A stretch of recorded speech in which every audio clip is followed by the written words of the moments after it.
Hello you beautiful people, Aaron here, back with another video. With the release of the 3.3 patch for Genshin Impact, we are also getting 2 new artifact sets and a new domain. But how good is this domain? Is it worth farming for? Are these new artifacts, the Desert Pavilion Chronicle and the Flower of Paradise Lost, any good? Well, that's what we're looking at today, at least for the latter artifact set. As in my last video, I covered the former set, so if you do want to see the impact that that set has on the current characters in game, check out that video. Link will be below. In this video, we are checking out the Flower of Paradise Lost set. Let's hope it's good. As with the last video, I am off script. I'm gonna blabber. It's gonna happen. You can't stop me. Don't try. But before I go over the overview for the Flower of Paradise Lost set, I do want to say, if you like this content, please like, comment, and subscribe. Okay, now for the overview. As with every other artifact set, this artifact set comes with a 2-piece set bonus and a 4-piece set bonus. The 2-piece set bonus simply increases elemental mastery by 80, whereas the 4-piece set bonus has a very long description. Not like Ocean Huge Clam, but it's still very long. The 4-piece effect makes it so that the equipping character's Bloom, Hyperbloom, and Burgeon reaction damage are increased by 50%. Additionally, when the equipping character triggers a Bloom, Hyperbloom, or Burgeon reaction, they will gain a stack, which grants another 25% bonus to the effect mentioned before. Each stack lasts 10 seconds, and there are a max of 4 stacks. This effect can also be triggered only once per second, and the character who equips this set can trigger its effects when they are not on the field. In short, it is a 50% to 150% Bloom, Hyperbloom, and Burgeon reaction damage bonus. As you could probably guess, that's insane. This set has a lot of applications for every single character that you would want to be proccing a Bloom-related reaction, like Kuki, Nilou, Thoma, Amber even, maybe Xinyan, Pokemon, all those types of characters. Those are who this set is for. However, we're not going to calculate all the damage for all of them. Instead, we're going to take Burgeon, Bloom, and Hyperbloom's main representative characters, aka Thoma, Nilou, and Kuki Shinobu. We'll be calculating the damage for Kuki's Hyperblooms, Nilou's Blooms, or Bountiful Cores, which count as just mighty thick blooms, and Thoma's Burgeons. All of them are built at high yet reasonable investment, so you can't go over, but it's hard. We'll be going over each set and their intricacies, and when they're good, not, etc. There's also chapters in the description for each section. We'll start with Nilou, because she's definitely one of the first characters people think of for this set. So, is this Nilou's best set? Well, I tested this question using 2 different weapons. Her signature weapon, the Key of Kajnasit, and a Zyphos' Moonlight. So, let's look at her numbers now. When we take a look, we can see that this is definitely her best set. Obviously. Like, 100%. The damage bonus that you get is about 11.5% to 14.2% for the Bountiful Cores that she triggers. Even just a 10% damage bonus is quite a lot in most situations, so it's definitely a go-to for her, as well as the rest of her team. The only situation that this is not her go-to set is when you're using her as a vape DPS, or a main DPS in general. However, Nilou doesn't deal too much damage, and she's not proccing Bountiful Cores all the time, but when she does, they're now going to hit incredibly hard. This is definitely what you want on her team for everyone other than that one Dendro character who's going to have a Deepwood set on. You still do need a Deepwood set, as if you don't in this situation, but you do with a 2-piece tenacity and a 2-piece EM set bonus, your Bountiful Cores will deal about 6.6% to 8.8% less damage. They really still do want that Deepwood memory set. I have found that this is very consistent throughout all of the builds, so, you know, build Deepwood. Now let's test Burgeon, which only Thoma really uses. For Thoma, I use Katane Crossspear and Favonius Lance, because he needs either one. You kind of can't run Thoma without either of those 2 weapons. So let's now take a look at his numbers and see how much of a damage increase he gets from going this new set, from his 2-piece tenacity and 2-piece emblem. And as we can see, this is also Thoma's new best set. The defense he loses from a 2-piece tenacity is almost nothing compared to the bonus he gains to his damage. If you do want to use him as more of a shield bot in other situations, then the other set is definitely the way to go. But if you're looking for like Dendro usability, 100% this set. The Burgeon damage with this set is increased by about 35.5% to 41.2% depending on the weapon, which is stupid good. That's absurd. It's to the point that it's not just his new best set, it's basically an absolute must for him. That's how crazy good it is. If you use Thoma, you really do just need this set. It's absolutely perfect for him. But what about Kuki? Kuki is a sort of special case, because unlike the other 2, Kuki and other electro units have multiple good reactions when it comes to Hyperbloom, as it also also applies a Quicken Aura for aggravate and spread reactions, as well as Electrocharge for some AoE damage. While these reactions do not make up a large amount of damage for the entire team, they still do impact the team's damage, though if they do have a dramatic damage loss from going from a 4-piece Gilded Dreams to this new set, it's definitely not worth it. Another thing to consider is her healing, which also scales with EM and might have a dramatic loss as well, and you really just don't want that. That being said, I want to test out how dramatic the change is between the highest reasonable amount of EM I could give her on Gilded Dreams and the highest reasonable amount of EM I could give her on Paradise Lost. These numbers tend to be about 1,000, which is a lot. Let's test and see what happens. Looking at the numbers, yeah, this is basically her best set too. This set increases her Hyperbloom damage by about 28.6%, which is absolutely absurd. The best part is nothing else about her has gotten a major decrease. Her aggravate damage bonus has only decreased by about 4.7%, her electrocharge damage has decreased by only about 7%, and her heal has decreased by only about 3.1%. So yeah, the damage bonus that Kuki gets from Hyperblooms completely makes up for the losses in damage from other reactions and her heal. This is kind of just a must pick up for Kuki too. So what can we tell about this new set? Well, obviously it's really freaking good. It has a giant amount of damage bonus on all sorts of Bloom reactions, making it an absolute must for every single Bloom related character. It's kind of just gross. Even if you have like really good pieces on your old characters, you really just want to pick up this set. It's that good. You get so much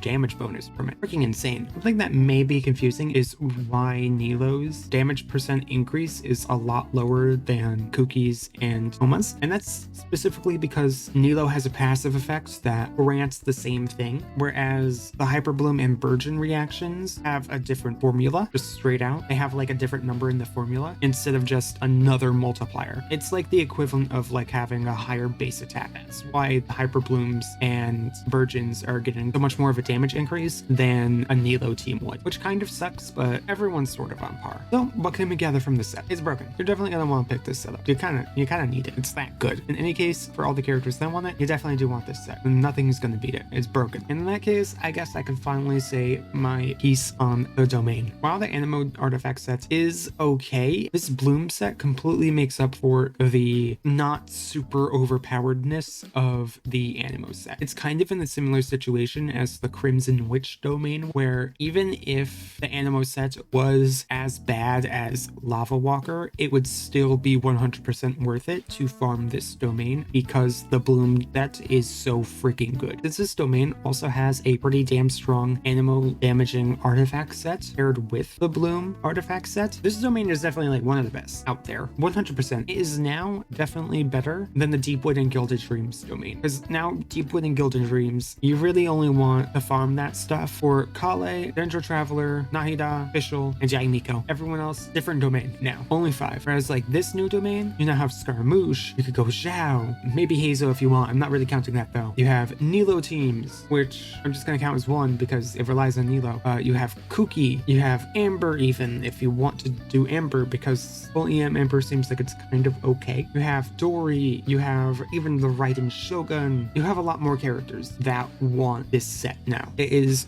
such a more valuable domain than the Deepwood domain. It's just a complete upgrade, which is great. They have a really good domain. I'm surprised that they're actually trying to make good stuff in the game now. Weird. I think that you should really farm this because it's good. It's really good. But again, only if you have the characters that work with it. But I have said my piece. What do you think about the domain? What do you think about this artifact set? Tell me your thoughts in the comments down below. But with that, I'm going to scurry out of here. Thank you all so much for watching, and I hope to see you next time. Bye bye.